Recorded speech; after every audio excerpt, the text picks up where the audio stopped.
Hello, we're back with the small print. I'm Bronwyn Williams, and today my guest is David Wood. As always on the show, we like to get our guests to introduce themselves. So David, can you tell us a bit about who you are and what you're doing and what you're passionate about? Pleasure to be here, Bronwyn. Thanks for the invitation. I chair London Futurists, where I seek to improve the caliber of conversation about future scenarios. For me, the future isn't just an entertainment, nor is it just an opportunity to reflect on the issues of the present, important though that is. The future, by which I mean the next few decades, is important, incredibly important in its own right. And unless we take seriously the possible scenarios, we're likely to end up in a scenario we don't like, we should have stepped out of, and we should have steered ourselves in a different direction. So that's what I do via books that I write, via meetups that I organize, and via various activist activities that we might talk about later. Absolutely. So basically, you're trying to steer us away from cataclysmic disaster or fat-tailed risk, which is something that you cover in your latest book too. People that aren't familiar with ergodicity or fat-tailed risk, can you explain what that is as simply as possible? So we all grow up on our grandmother's knee learning about the Gaussian bell curve, the normal distribution. Heights vary, but you don't have an individual who is 18 feet tall. And weights vary a little bit more. There's a bit more of a fat tail, even in that day. But some distributions have some possibilities of things going far, far away from what you've previously observed.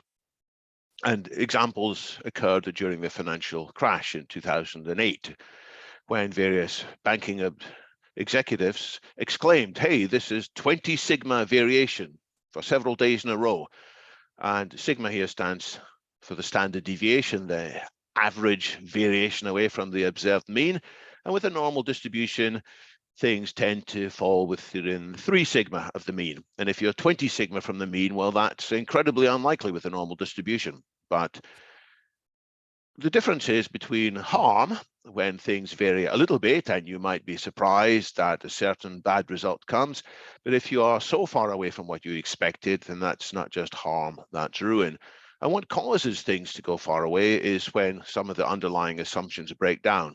The reason many things are distributed normally is because they're made up of small little individual factors. Why are people tall or short? It's not just one gene, it's many genes. It's to do with their diet, it's to do with factors in their environment, it's to do with how much they exercised, and all these things all add up in independent ways to their heights. But with the financial crash, many things that were thought to be independent were all connected together. There were connections between the shadow banking mechanisms. There were other assumptions that individual investors would take independent viewpoints, but it turns out they were all being driven by the same mentality. Hence, you got these extreme results. Why does that matter? Well, some of the technology we're developing, it won't just be a little bit better or a little bit worse. It could, in a similar way, be much, much better or much, much worse than we were previously anticipating. So we can't recover from that kind of ruin. It's not the kind of mistake we can make and say, hey, well, we've learned, we're going to be smart Silicon Valley style here. We've made a mistake. Now we are wiser. And that's a fine recipe for life. You shouldn't be too afraid of normal failures because you can pick yourself up and be wiser with the right emotional attitude. But there are some failures we should be afraid of. That's not just the 1, 2, or 3 sigma failures. It's the 20 sigma failures, which is the kind of things that modern technology puts in our future. Thank you for that. That's a pretty clear definition, but for people that still don't get it, I think that there's an oversimplified joke that we can use to sort of illustrate that point, and that is that, of course, 5 out of 6 players in a game of Russian roulette are quite satisfied with the game. On average, everyone walks away unharmed, but in the specific, someone ends up dead. Or to put it in a different perspective, in terms of when it comes to societal risk, which is what we're really going to be getting into today, and some of the ways to mitigate that using regulation and other sorts of rules, processes, and procedures, is to think about how, particularly given the power of certain technologies and availability to information that we have right now, it only takes one guy really to unleash cataclysmic risk upon the entire human population. And there are very, very varied things that could go wrong. Everything from unleashing some sort of bioterrorism threat that could now be manufactured in some kid's basement or in someone's garage using information that's freely available on the internet, which sounds very, very scary, but this is the truth. It only takes one person to do something wrong, to make a very big mistake that could have actual existential risk for all of the rest of us, because everything is connected. And suddenly the rule of averages doesn't make sense anymore, because if things go wrong, it can take the whole pile down with it. And specifically, why we invited you here today is to talk about your latest book. So if you were to describe your latest book in a couple of words, David, how would you describe it and what you are trying to achieve with this latest piece of content that you've put out? Well, here it is. And it's a nice slim book. It's not too thick, unlike some of my previous books where I went to town with references. This is still comprehensive, but it's easily manageable. It's about anticipating and managing cataclysmically disruptive technologies. There you go. As you said, we are on the point of having cataclysmically disruptive technologies, and I think we can do a better job of anticipating the outcomes in advance, and I think we can do a better job of managing the possibilities. But neither of these things are easy. People who say there's an easy solution to these problems are part of the problem, because they encourage our complacency. They encourage us to be distracted. Now, it's like nuclear power generators. We don't give companies carte blanche, an open menu to design nuclear power stations any way they like, and then to think about safety 9/10 of the way through the project. Oh, what if there's a meltdown? What will we do? No, we insist, rightly, and when I say we, I mean the governments of the world insist that companies are not able just to mix together nuclear, radioactive, potentially devastating chemicals of that sort any way they like. Now, maybe we are over heavyweight in some of these regulations. That's another argument. Maybe we have been too slow to take advantage of some of the improvements in designs of nuclear power stations. But the general point remains, even if there are some improvements, we're not going to give these companies, any companies, a completely free hand. And it's the same with technologies you suggested. In a way, we're lucky that nuclear power has been such a difficult technology to master. It's not something that a kid in his basement can do by himself yet. The futurist and transhumanist philosopher Nick Bostrom has a paper called The Vulnerable World Hypothesis, in which he says, well, luckily, it was hard for people to create nuclear bombs, and it takes the resources almost of a nation state to create nuclear weapons. But it could have been otherwise. It might have been just a fact of physics, a fact of chemistry or biology, that it could have been much easier to do these things. Nevertheless, it may be that round the corner, there will be some combination of technologies which it is easier for people to put together. And the improved distribution of technology, the improved access of information of all sorts, does make the world more vulnerable. Another transhumanist philosopher and writer, Eliezer Yudkowsky, famously talked about Moore's law of mad science. Yes, Moore's law. Yeah, Moore's law, its original one, is well known. It's roughly speaking every 18 months for the same cost, you can get computers that are twice as powerful in terms of hardware, at least. Well, Eliezer semi-seriously suggested that every 18 months, the IQ of somebody mad needed to destroy the world comes down by 1 or 2 IQ points.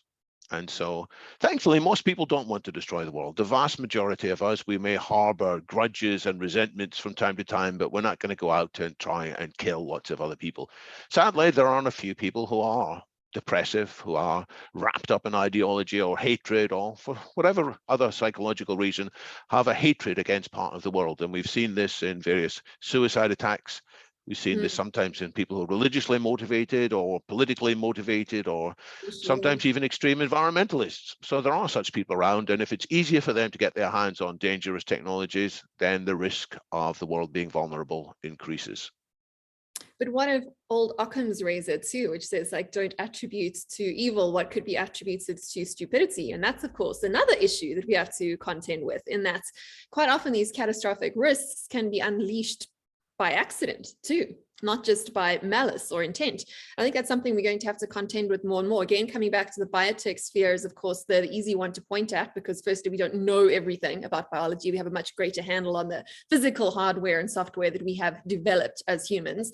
The natural world, when we start to tamper with it, there are things that we don't understand, and systems that we mess with in ways that we might not fully be able to contain. And of course, the techniques and tools available to manipulate a lot of those sort of bio-warfare or biological agents are more accessible, as we sort of said. And of course, now there's, of course, scrutiny going on into the origins of not just COVID, but various other perhaps respiratory illnesses that could be leaked even by very, very smart people from labs. You know, these are things we have to contend with. So it's not just a case of watching out for the few bad guys that are able to do these things, but also the fact that things do go wrong, and they can go catastrophically wrong even with the best intentions due to ignorance or due to oversight.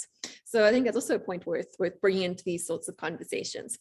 But I wanted to ask you, from your perspective as a futurist, someone who does think about things that can go wrong and future scenarios that can go wrong in order to prevent them, if you were to rank the 3 biggest existential risks to society right now, what are those 3 and why would you pick them? And then, of course, we'll lead into the content of the book that you just wrote.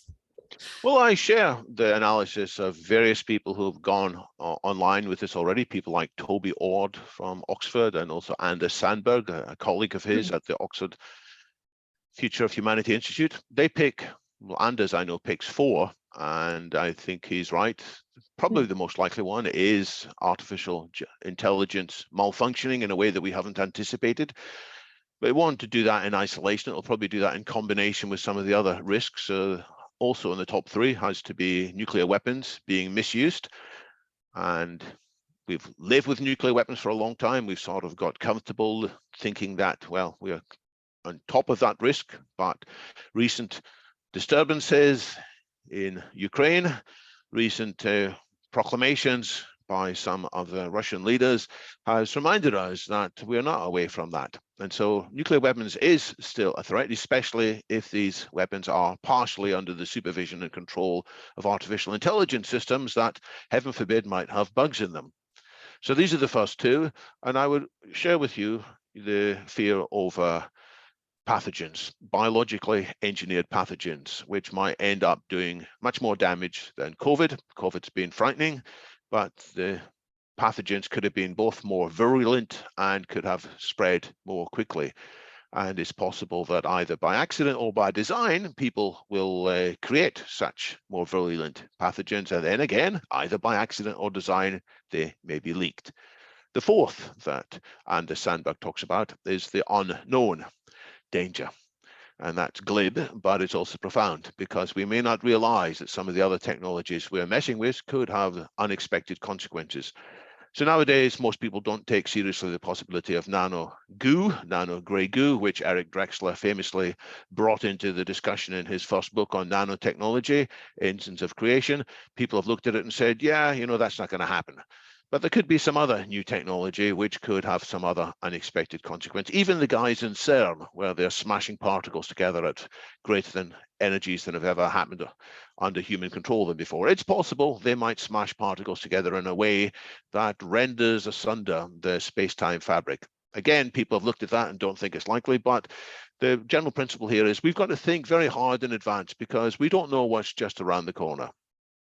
We don't know what we don't know about what could go wrong with all the various different things we're dabbling with. And it would be an absolute hubris to think that we did, because that would mean that we understand the entire world in its entirety and how all systems work. And quite frankly, we don't. I mean, we can't even predict the weather accurately sort of 6 hours ahead, right? There's clearly things we don't understand and things that can go wrong in quite interesting ways. But your latest book, The Singularity Principles, focuses, as you said, on technology itself as reaching some sort of a singularity point. So let us start there. In your words, because definitions are important and we start to debate these things that seem quite, intangible to people that don't grapple with these ideas a lot. And quite often we can get lost in, as you sort of say, the shadow when we start to talk about these things. We don't actually know what we're talking about. So let's start right at the beginning. What is the singularity in your view, or how have you defined it as you've approached your work in this book? And then we can go into some of the other details that follow on logically from there. The core idea of the singularity is that we humans will no longer be the most generally intelligent species on the planet. That there will be artificial intelligence, which is not just more capable than us in narrow fields, but it is generally more intelligent than us. It will have better common sense than us, better general knowledge, better adaptability. And then, just as gorillas are dependent on humans for the future of the world in which they live, and if we humans are careless, we could wipe out all gorillas. Similarly, we humans will be dependent upon the activities of that greater than human intelligence, AI. And that changes everything. And it's unpredictable because just as gorillas, if they'd had a Zoom seminar 8 million years ago and discussed in gorilla kind of speak what might happen if gorillas' brains got much larger, they could not have imagined the kinds of things that you and I are talking about now. They could not have imagined about unleashing the power of the atom. They could not speculate about Pythagoras' theorem. They could not speculate about the moons of Jupiter. And likewise, we humans are struggling to anticipate the motivations, the incentives, the goals, the practices of beings who are cleverer than us in every way. So that's the second part of the definition of the singularity. It's staring into a blackness. We can't anticipate what's beyond that event horizon. And people have tried, and we should try. We should try to constrain the future possibilities as much as we can, but we have to realize we are letting a genie out of a bottle whose power we just can't be sure about. I like that your definitions have some leeway in them, because one of the challenges I certainly have around people who try to define the singularity as a particular event or doing something like a Turing test, right? I mean, for me is automatically flawed by defining the singularity as the point when artificial intelligence can do X, Y, Z, or very specifically, which is where all the sort of probabilistic kind of predictions are trying to come from in that regard. And I think there's a fundamental problem there in that we can't really define what we don't understand. And the whole point of the singularity is we don't actually know what comes next, and we don't actually know what it is. So from my perspective, I think that quite a lot of the people who have either erred on the side of scaremongering or on the side of being dismissive of such concepts as the singularity have erred because they have tried to define this thing very specifically. And from my perspective, if a problem can be defined properly, it can be solved, because we will then solve for that particular parameter. Much like if the Turing test was supposed to be like, oh, if a computer can actually imitate a human being to the satisfaction of a human being, therefore it is as intelligent as a human being, we can design a computer that is designed to do exactly that without it actually achieving any sort of consciousness or singularity or general intelligence. Because if we're able to define the problem, humans are smart enough to solve it. But the whole point is that we're unable to define exactly what greater than human intelligence is by the simple fact that we only are trying to frame these problems in actual human intelligence. So I don't know if you agree with that assessment, but definitely on reading your book, a lot of the people who have tried to define when we have reached such a point of non-return, I certainly take a bit of challenge with all of those suggestions, because they all seem to me really soluble problems with narrow AI, never mind with general AI. I don't know if you'd agree with that, or if you would want to push back on any of those points there. You're right that there have been things in the past where people said, if an AI can do this, it means it is generally intelligent. So people used to think that chess was like that. Chess could not be solved rationally. You'd need some intuition. It used to be thought that creating music was like that. People said, if it's really going to touch your soul, the music, it's got to be created with a being with a soul. And it turns out that we have AIs that can create music that stirs people wonderfully. And it doesn't mean that it's got a soul there. It just means that it's got an algorithm. And it's the same with chess. But we're I have a slightly different. That's right. I've got a slightly different view about the Turing test. I'm not interested in simple 5-minute Turing tests where people can easily be misled, but I think the kind of Turing test that, to his credit, Ray Kurzweil spells out on his long bet on the Long Bets website with Mitch Kapoor. Turing has said that by 2029, an AI will be able to solve that particular test. It's when people can interrogate it comprehensively. And I think if after half an hour of interrogating an AI, we're still not sure whether it is a human there, possibly being helped by AI to look up some answers, but there's a human there, or whether there's no human there at all. And despite all the clever questions we've thrown at it, it's able to continue the conversation. I think that will be a significant breakthrough. Now, that's not to say that it will be conscious. You did introduce the word consciousness, and I carefully exclude consciousness from my definition of the singularity because I think consciousness is another unknown. Yeah. And nevertheless, I think that an AI which is generally intelligent, which means being able to perceive the world and learn from it and to take actions that will make its goals more likely to come about, that can happen, I think, without consciousness. And so I separate off questions of whether the AI has an inner phenomenology, the same as I've got, and same as I think you've got, and you will say the same vice versa, no doubt. So we humans believe we've got an inner phenomenology, and it's likely that no AI has that today in the same sense that we've got. And it is, to my mind, quite possible for AIs without consciousness either to lead us to a very wonderful future, sustainable superabundance, in which we humans are effectively looked after by machines with loving grace, so to speak, or that the machines could, with their great intelligence, nevertheless lead us into a cataclysmically terrible future. I think you've touched on something quite interesting there, which is that we have to take it essentially on faith by some sort of judgment-based process that you are indeed a conscious agent and vice versa. You've got to do the same thing for me, which almost sort of begs the question that artificial intelligence might not actually reach human level intelligence, but we will start to believe that it does and act as though it does. And we could actually end up with quite a lot of the same sort of cataclysmic risks that you speak about, just simply by us believing and acting as if our own creation is as smart or more smart and more intelligent than we are, even if it hasn't actually reached that point yet, which I think is a really interesting philosophical kind of conundrum, because the whole point is that whole sort of singularity and getting to the point where we don't know what comes next and can be used to nudge, lead, guide humanity as a whole towards either some sort of much better future that we can imagine or much more disastrous one. I'm almost more worried about the people along the way, that we don't even need to reach that point in order to reach that sort of a risk either of greatness or absolute disaster. I don't know if you'd agree with that, but I suppose that's neither here nor there. No, I think it's very much to the point. What I fear is not AI in abstract. What I fear is a combination of us humans with our sometimes short-sighted, stupid decisions, which we sometimes make individually or collectively, driven by emotions which are sometimes inappropriate, magnified by social structures which lead us often to act against our own better judgments, and then with more power because these more powerful tools are at our disposal. So it's our own human stupidity, our own emotional dysfunction, our own dangerous social systems coupled with ever greater powers. That is what the problem is, and we can't solve it just by tackling one part. We've got to look at all of it.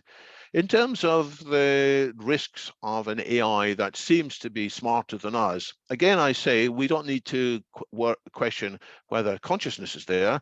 All we need to question is whether its past successes are a reliable guide to it continuing to get the right answers in the future. And this is the problem, that an AI might get the right answer 99 times in a row. And we don't know how it's doing it. We just say, wow, it's clever. Wow, it's smart. Wow, it's wonderful. And then we trust it more than we should. And on the 100th occasion, it makes a terrible mistake and it's too late. It's almost like the famous match in 2016 between DeepMind's AlphaGo against the world's most famous Go player, Lee Sedol. In the second match, the machine made a move that at first puzzled the observers. The human observers said, no human Go player would make this move. It looks like a blunder, but might it be something profound? We're not sure. And it turned out to have been a brilliant move, and it turned out to have been the move that won that game. All right. And then in a fourth match, once again, the software made a surprising move. And it looked like a blunder from a human point of view. But the human said, well, you know, we have been down this route before. It's probably another brilliant move. We just have to wait and see. But this time it was a blunder. And this time the software did lose the match. It had exceeded its own best rationality. So That's just within the space of 4 games. So we might be playing a similar game with an AI system in the future. We might like somebody or some software, and it might surprise us several times, and therefore we lose our critical faculties. So one of the 21 principles that I advocate in my book is maintain human oversight.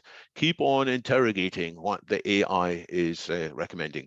And to help us with that, I also have a principle that says reject opacity, which means insist on transparency, prioritize very strongly the AIs which can explain their reasoning to us, and whose explanation, by the way, is authentic rather than being some after the point fabrication. Because after all, when we humans explain our actions to each other, sometimes we make up justifications which make us feel good and make us appear good. It's not the real reasons. And in the same way, we must avoid AIs that deceive us about why they're taking various decisions. So reject opacity, keep humans in the loop. They are part of avoiding the kinds of dangers that we are speaking about. You've just covered a couple of examples of the singularity principles, as you've termed them, that you cover in the book. But can you describe what those principles are and what they are designed to do? Let's take a step back and just cover that ground. So I offer the 21 Singularity Principles as a suite of solutions in place of the many simple solutions that you will hear advocated. People say, oh, it's simple. All we need to do is program in Asimov's 3 laws of robotics, problem solved. Or it's simple. All we need to do with a malfunctioning AI is switch it off. Or it's simple, don't worry, superintelligence will automatically appreciate that collaboration is better than competition, therefore it will automatically be super ethical as well as super intelligent. And there's a whole host of these simple solutions which in various ways sound attractive, but in each case are false, as I argue in my book. There are holes in each of these approaches, and we can look at them if we want. But rather than just criticizing, I need to offer a set of answers instead. And as I said, my answer is there's not one thing we need to do. We need to get lots of things right, which isn't surprising, because if you want to build a bridge, you need to get lots of things right when you build a bridge that won't fall down. When you build any complicated technology, you need to get lots of things right so that it delivers on its requirements. So in the same way, safety is not a simple thing, it's a complicated thing. Well, let's bring out multiple disciplines. The simple version of what I advocate is we must think harder about what we are trying to achieve, think harder about which methods are most likely to get us there. We must avoid becoming overly fixated by one solution rather than another. So that's the anticipation part. And the management part is we must monitor what's going on. Even if we thought we knew what was happening, we might be surprised. So we must monitor continually, and we must be ready to intervene if things are developing in unexpected ways. So there's the monitoring, proactive, vigilant monitoring with solutions ready to intervene. So that's hard work, but unless we do that hard work, we're not going to get the full benefits of the wonderful technologies we're creating.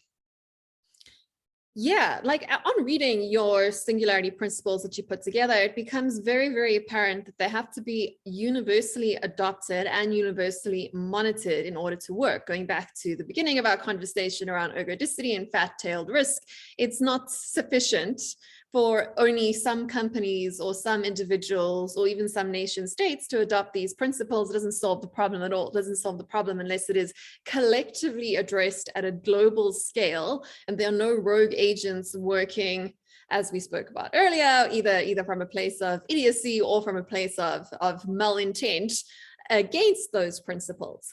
So what are your thoughts around that, around the feasibility of actually coordinating global principles that, we'll start with feasibility and then get into desirability, the feasibility of adopting these sorts of principles at a global scale in such a fragmented world as we have right now, a world that's actually undergoing, in terms of a mega trend kind of perspective, a bit of a breakdown in terms of what was seeming to be over the last few decades a sort of inevitable progression towards more globalism and more sort of whole earthism in terms of the policies and procedures and norms and rights that we're bestowing upon humanity. It seems to be at the last couple of years, 5 or 10 years, of kind of given us all a bit of pause for thought there. You mentioned Ukraine and Russia, but of course the sort of the China world order compared to the Brussels, Washington world order is a very different world, and we don't seem to be finding consensus. We actually seem to be finding more points of difference. So from a feasibility perspective, in terms of coordination, and let's start at the nation state level, never mind between actual individuals and rogue agents within societies, but at a nation state level even, is this a feasible plan, or is it just a desirable goal that we can but sort of shout at the sky about? I think it is feasible. I don't deny it's going to be hard, but I think it is feasible. There are some examples from the past we can draw inspiration from. I'm not arguing we have to make all countries the same. I'm not arguing there has to be a all-seeing global government, which is in charge of everything. But I am arguing that there should be some transcendent interests which bind countries together, even despite deep differences of outlook, different ideologies, different national cultures, whatever. And part of the answer is to look at how the nuclear arms race was curtailed to an extent in the 1970s and more in the 1980s by a shared appreciation by different states that had very different trajectories, very different ideological backgrounds. Nevertheless, they said, you know, we've got to avoid the risks of nuclear war. And what accelerated that realization was a work of a futurist, Carl Sagan, who pointed out that there was a threat that people hadn't fully considered before. That if nuclear weapons were exchanged, of course, hundreds of millions of people might die as a result of the explosive blast, the heat, the fire. But Carl Sagan and colleagues who worked on atmospheric physics, they'd studied the atmospheres of Venus, they'd studied the atmospheres in Mars, such there is, and they pointed out that a sufficient exchange of nuclear weapons, and it needn't be that many, it could be, quote, a limited exchange of nuclear weapons might precipitate a nuclear winter in which there were huge clouds of dust in the atmosphere, which would block out the light from the sun. And just as that lack of light from the sun probably killed the dinosaurs off 65 million years ago, rather than the few who were directly under the meteorite when it slammed into the Yucatan Peninsula. It was the failure of photosynthesis that caused that massive die-out. So that analysis by Carl Sagan went viral in the 1980s and caused the people around Ronald Reagan to say, oh my goodness, something we haven't considered here. And caused the people around Mikhail Gorbachev to say, oh my goodness, there's something we haven't considered there. And there was sufficient openness, there was sufficient respect for rationality, sufficient willingness to query established orthodoxy in both these camps that they realized, you know, we've got to pull back from the brink. And then there was the personal magnetism of Mikhail Gorbachev and Ronald Reagan, remarkable individuals in their own way that managed to step back from the Star Wars, step back from having the short-range intermediate nuclear missiles in Europe, and to dismantle large chunks of their intercontinental ballistic missile arsenals. So that's a pointer. So I have a hope that in a similar way, futurists will persuade people in both China and the US and Russia that despite their differences, there are some common threats. And Vladimir Putin gets it, you know, despite the crazy things that he is doing, he's not completely crazy, not yet at least, thankfully, and they may rattle their sabers, but they're aware of the risks of it going over a nuclear threshold. And we need to get the similar realization with the risks of going over the threshold of artificial intelligence. So that's the basic picture, that competing states can nevertheless agree on some common interests. A little bit more of a homely analogy is that competing states can even agree on the rules of soccer. You know, they can get together, and different countries in the FIFA World Cup can have different formations.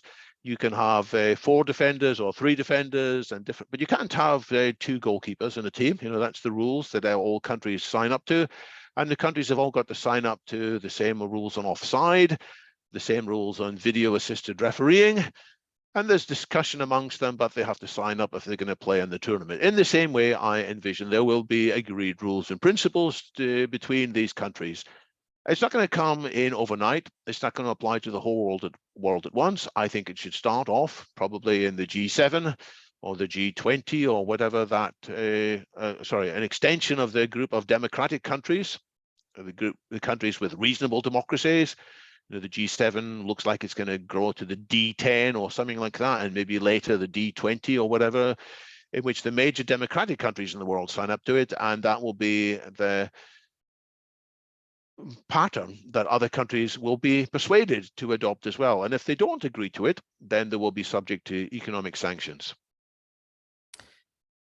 That sounds good, but I still think that the game theory doesn't exactly check out the same way that nuclear does. Firstly, because if someone reneges on that game using a classic game theory kind of diagram, it's immediately apparent because now there's a good few 100,000 people dead, and it's quite obvious. In fact, even if you're just testing these weapons, we can tell. It's not like it can be done in secret. You cannot renege in secret. You can only renege in public. And the downsides from a sort of quite utilitarian perspective, there are only downsides when it comes to nuclear warfare from a total humanity perspective. There's no potential upside from dropping a nuclear bomb on reneging on the nuclear program there, the equilibrium balance that we have. There's only destruction, death, and downside.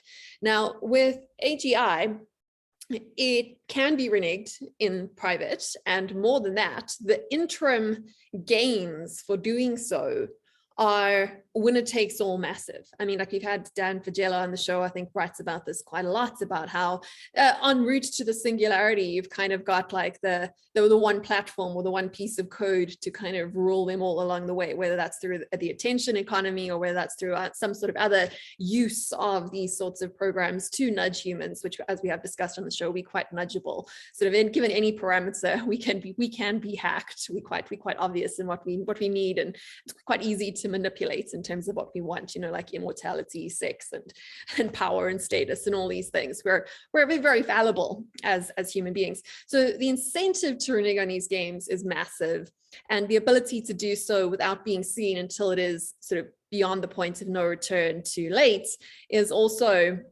a very different scale to the nuclear game, which was actually quite a simple game once it had been explained by the likes of Carl Sagan.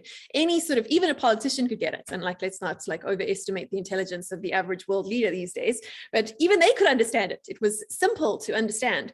Whereas the game theory, the probabilities are unknown. The risk of a nuclear bomb falling on my country, we know exactly what the risk is. We know exactly how many people can be killed per square meter within quite a you know, a neat, tight boundary of probability, whereas the unknowns, both on the upside and the downside of AGI, are actually unquantifiable. That's the whole point. We don't know what happens beyond the singularity. So it's a much harder problem to articulate. It's an even harder problem to articulate. And the problem of the climate crisis, which is also a global game with lots of incentive to renege, as we have seen, you know, like there are uneven gains and losses there. But even that can be modeled with a much greater degree of probability. And again, being monitored much easier, because a lot of the breaking of rules of those sorts of games would be seen and monitored in, if not real time, at least in fairly close to real time. So this is a much more complicated game to get buy into. And that's just at the international side. I don't know if that's fair to ask you these questions, because we're futurists. We had to sort of understand scenarios and what could go wrong. But human nature is a terrible beast to come up against. And I think it's worth sort of thinking about that in terms of the risk profiles of what goes on there. But that's still just half of the problem, because we're talking now at a sort of nation state level, where hopefully you do have level-headed men and women who are smart enough to work through the game theory, even if it is at a more higher grade level, in the likes of the nuclear game theory game. You've also got the individuals that we're talking about, because individual scientists working on these projects, perhaps without state backing, because everyone has access to the global internet that we have built. Pretty much everyone. I mean, even in continents like Africa, most of us have access to these sorts of things. And you do cover this in your book, the challenge with observing, monitoring, and really the whole sort of perhaps the benefits around surveillance of individuals at a nation state level. So now looking from the country in, again, in terms of the feasibility, and now we can move on to the sort of desirability question here too, in terms of, as you're saying, in some degree, when we're talking about cataclysmic risk to the human species as a whole, we should become more comfortable with a greater degree of surveillance over individuals to prevent that.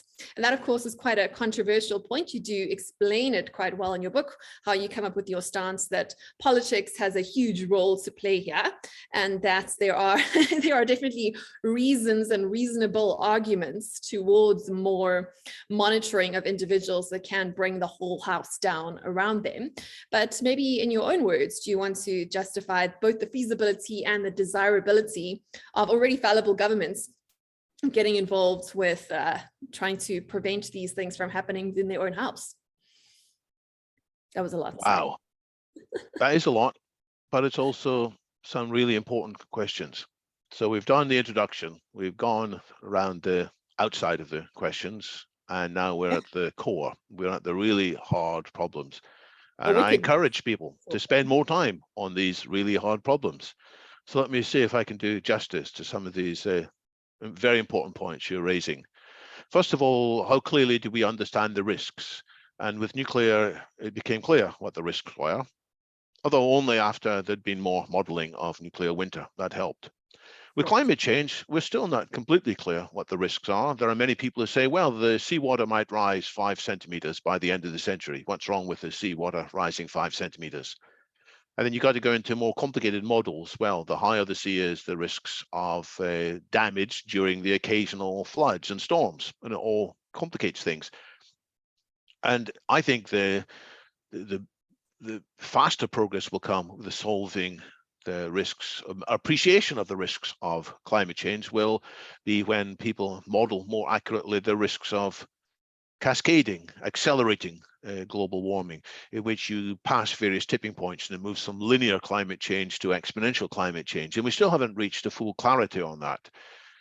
Now, I don't want to make this a conversation about climate change. I'm just using the bridge here that it helps when we have a realistic understanding of the true threats rather than a comic book understanding of the possible threats.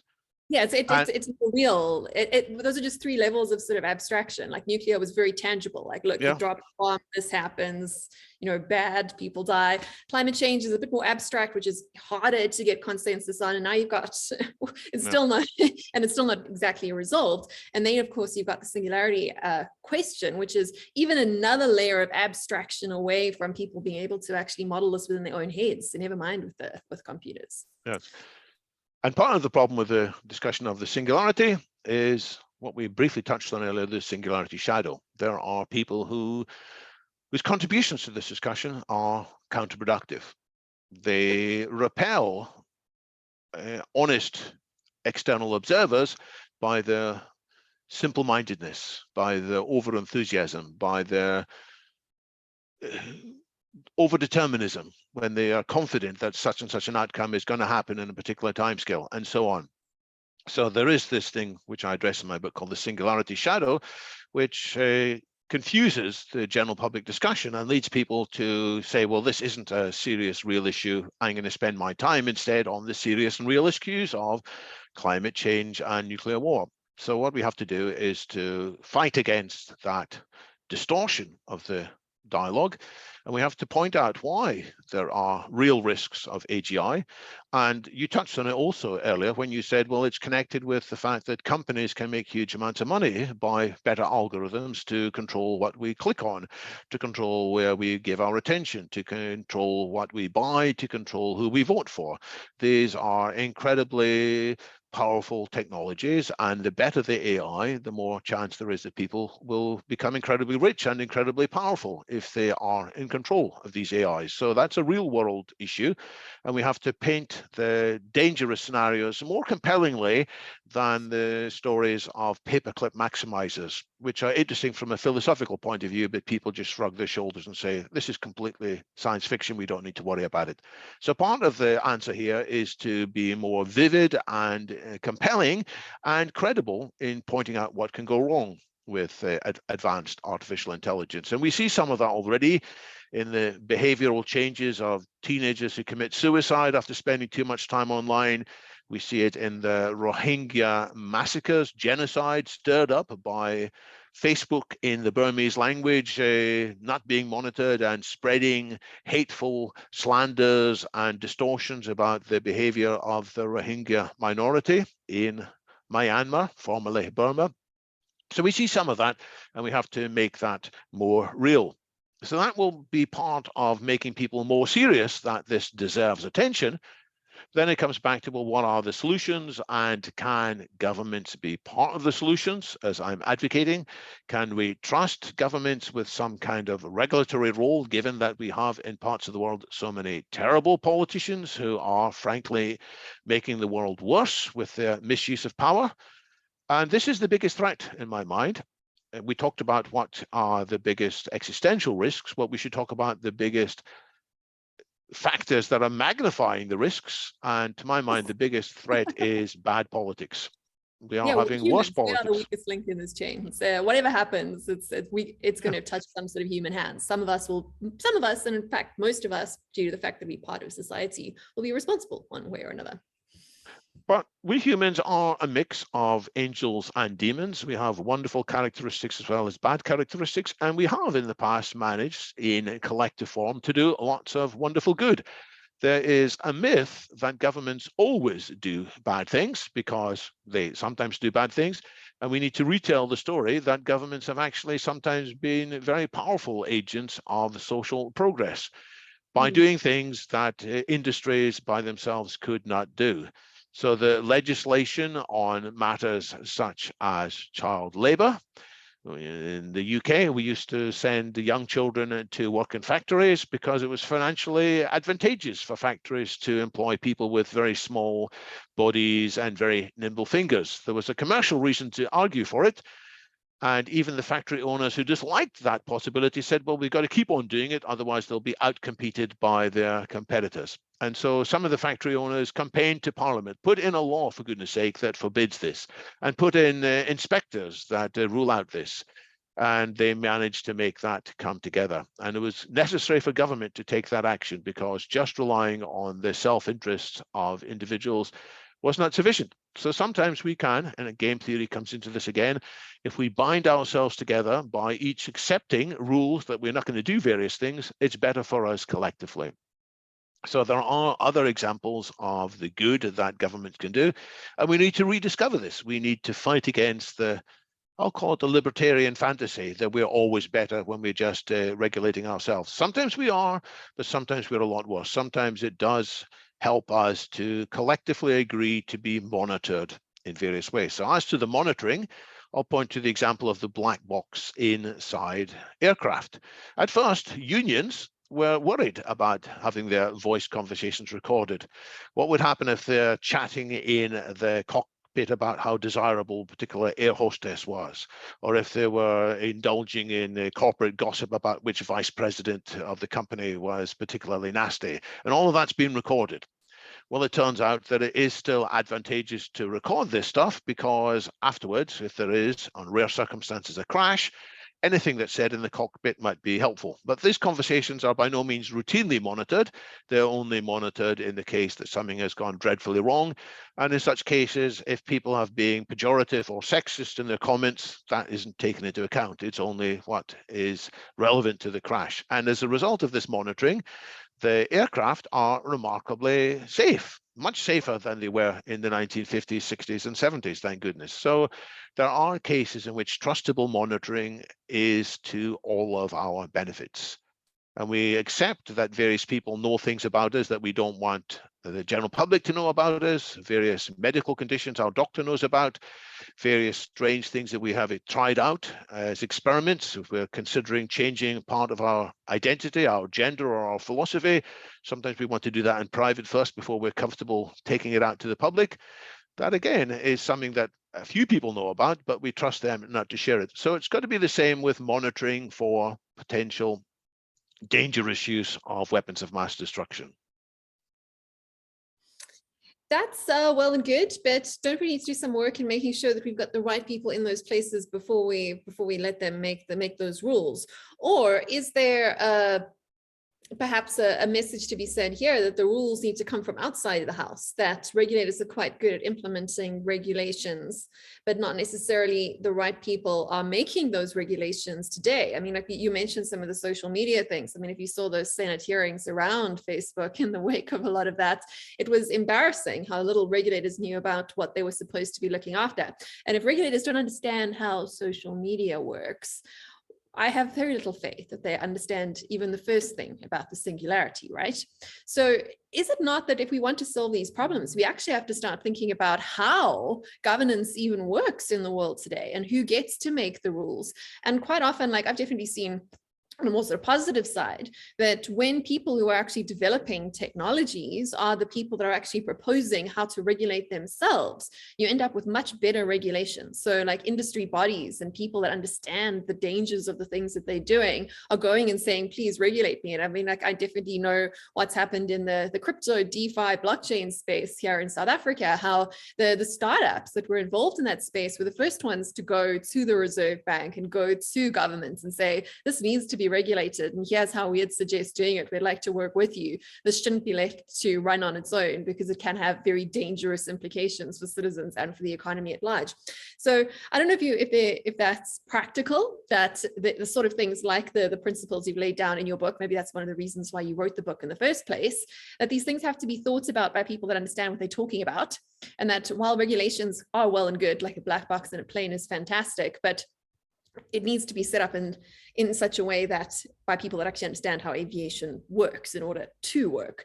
And there doesn't seem to be any sort of legitimate talent or understanding sitting in regulatory bodies across the world right now. In fact, the only people that seem to have any sort of academic credentials that are talking about regulating future technologies, I'm not even going as far as singularity to AGI type stuff, just staying in the sort of shallow end of the social media space, seem to be academics who have come out of a BA kind of a more, shall we say, theoretical rather than a practical understanding. So a lot of the regulation is around being nice to each other and around biases and around social justice, and very little of the regulation is actually to do with the technology itself. And that's where regulation becomes so much more useful. So where's the hard skills, and how do we connect hard skills and hard thinking to regulators in order to make sure that we actually have the right regulations that will actually do the job? We don't just end up with a sort of Edward Snowden surveillance state for no point. So regulators and politicians are on a spectrum. Some of them are terrible and some of them are better. In these famous televised Senate hearings into Facebook, we all fixated on some of the most out of touch, often the most elderly members of Congress who got to ask their questions first, because that's how it's worked. The most senior people go first. But later on, some of the more junior members of Congress actually asked very intelligent and very thoughtful questions. So they are on a spectrum, but sadly, they are often dominated by people who are out of touch. So we need to improve the political grasp, and underlying that, we need to have a major educational initiative. We've got to get this understanding shared by society as a whole. So whilst I said the biggest thing we have to change is politics, I should bracket that with and education. We have to ensure that what's taught to people at all levels of society, the information that's available, is of a higher caliber, not the comic book versions of risks, and they're not just on the easily graspable risks of bias, which is very serious, and we do need to focus on it, but on the slightly further out risks which could come at us sooner.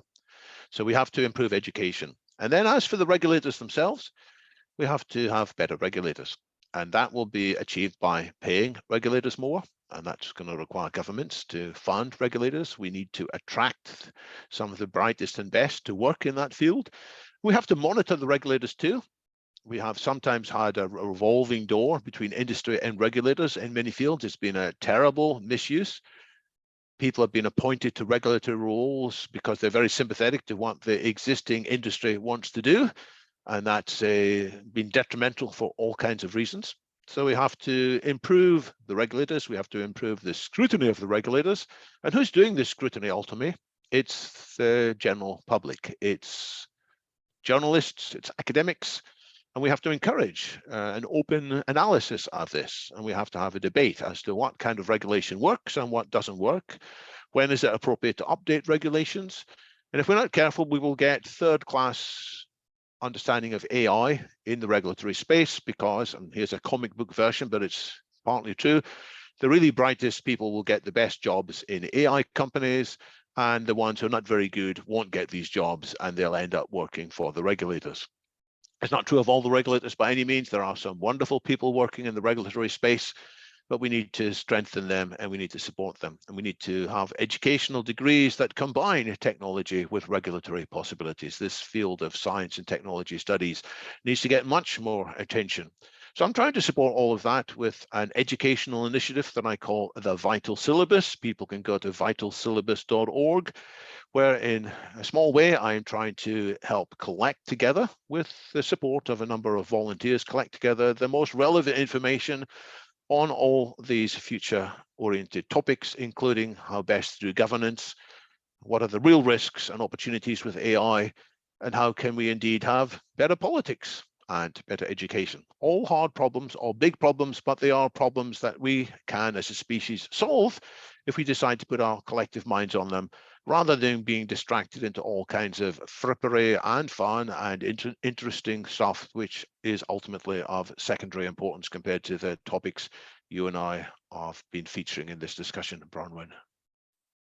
Well, I'm glad you ended there because I did want to pick up on the Vital Syllabus, which is a very interesting initiative in that a lot of these problems that we're talking about, and I'm quite unfair, so I like try to look at the problem and hopefully you'll answer the solution yourself, come down to actually educating people wider, so that more people are understanding of the risks of these things. I think that the society at large, coming back to the nuclear example, has a fairly good idea on the threats of nuclear. People have been exposed to information around climate change. What they've chosen to believe is, of course, a more personal thing. Not everyone is bought into whatever facts they've been presented with, but that's neither here nor there. The point is that the conversations are now global conversations, but the conversations around the singularity are still quite fringy in mainstream circles. People either don't know what you're talking about or see it as you said, with a paperclip maximizers being very science fiction-y and something that they don't have to worry about right now. But the idea of getting more people involved in these conversations is something that I think is probably the most important role that us futurists do in society.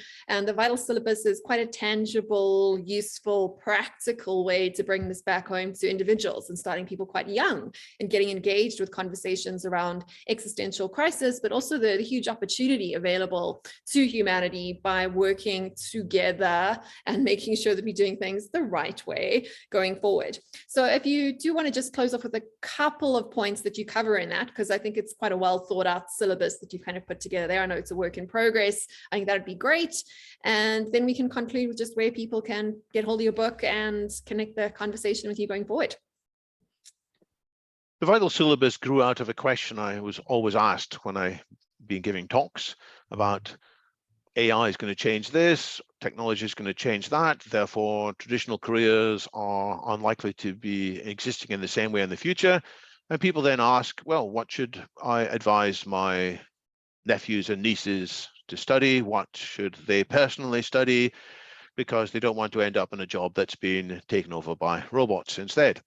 And so I used to have 3 or 4 answers I'd give to this. Well, you need to be quicker at learning how to learn, because whichever you've learned in the past that might have served you well in a competition against AI, that will be superseded probably fairly soon, and you're going to need to pick up a new skill. So be better at learning how to learn.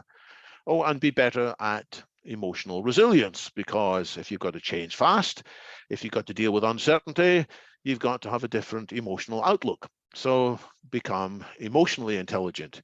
Oh, and by the way, you're going to have to influence politics, because politicians are going to have to change the social contract. And so I had 3 or 4 or 5 answers, and eventually it dawned on me there's actually a whole bunch of new skills that people need, which they're not on the whole learning at school. So it's now ended up with 24 top-level skills, which is a lot, but I think there is real material in each of these areas. It includes appreciating how technology changes. It includes the particular risks from AI, but it also touches on many of the other features we've been going on here. It focuses also on collaboration, because I think we need to improve our ability to collaborate as never before. The challenges are too large for any of us as individuals to get our heads around. If we're not careful, we will believe some things correctly, but we'll be misled when we go slightly beyond our own field of comfort.